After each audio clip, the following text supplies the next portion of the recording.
in today's topic, what I'm going to do is talk to you about the hidden red flags in men. I think they can apply to women as well. I think they can apply to both, but they are really strong red flags that I find in men that women tend to ignore. So I want to just outline some of these red flags. And again, you can apply them to women, but it's just what I've observed in my practice.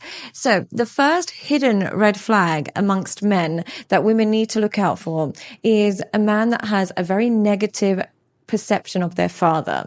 Now, we all have been told that look at how a man treats his mom, and that's going to be an indication of how he treats you. Absolutely not true. Look at how he perceives his father. This is far more important indicator of how he is going to treat you.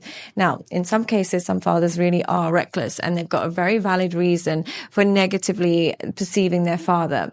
But try and figure, if he has a negative perception, he says, my dad's a narcissist, or he says, I don't have a relationship with my dad, or whatever it is, look at the reasons behind it. Dig into it. Now, if it's very valid, like they live, like lots of very obvious abuse or lots of obvious addictions or whatever it is, no worries. But if it's simply things like my mum said he treated my mum like this, my mum, they look at a man through the lens of a woman.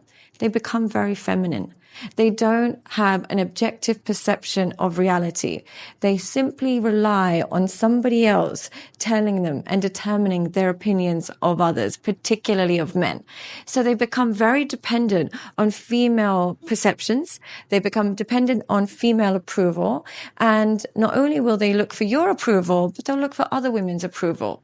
They'll become that guy that is constantly trying to please women and not having an accurate perception of reality. So if he's looking at it from the lens of just his mum and not his own opinion, that's a red flag. Or if his own opinion of his dad is negative, but the reason he gives for why he has a negative perception of his dad is my dad was not emotionally available, or my dad was always harsh with criticism. He would always say that I'm not going to be much, or, general criticism. The reason why that's such a red flag is that's how men are. Men are critical. Generally speaking, the reasons why children do better with both parents, intact families, is because they receive unconditional love and support from mum, but very conditional high standards from father, who's there to remind you that this dream you have of becoming a musician is probably not going to work. Go get a real job. Or this exam, you're not going to pass it unless you work hard. So stop being a failure watching video games all day. The point of a father is to kind of initiate you into a more tough persona. That's the whole point of having a masculine figure in your life.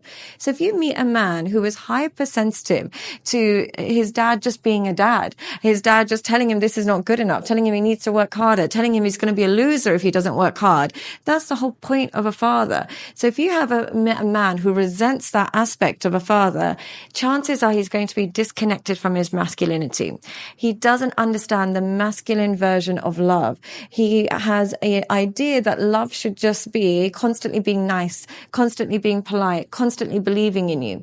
So then what happens when you get into a relationship with a man like this? They cannot take criticism. Ever. They are hypersensitive to any form of influence, any form of criticism. They act almost childlike, and they get sensitive, and they almost act very feminine. They act girly when you give them feedback, and they become disconnected from their own masculinity as a result. And they also struggle to connect with other boys as a result, because the whole point of men is the father is very stern and very critical, but then it prepares them for male banter, for being around other men where they criticize each other, they make fun of each other. It toughens them up. They have a thick skin. If you ever go into a locker room of athletes, they're harsh with each other. They're brutal, but that's what creates the masculinity. That's why they're so why they should be so much more emotionally controlled, is because they can handle more heat. If you meet a man who was so sensitive to his dad's criticism growing up, he usually gets very disconnected from his masculinity, gets very disconnected from other men, and is hypersensitive to criticism. And therefore, he becomes very difficult to be in a relationship with, because any kind of feedback you give him, he'll either stonewall and give you the silent treatment, or you get so sensitive, or he'll hold on to it forever.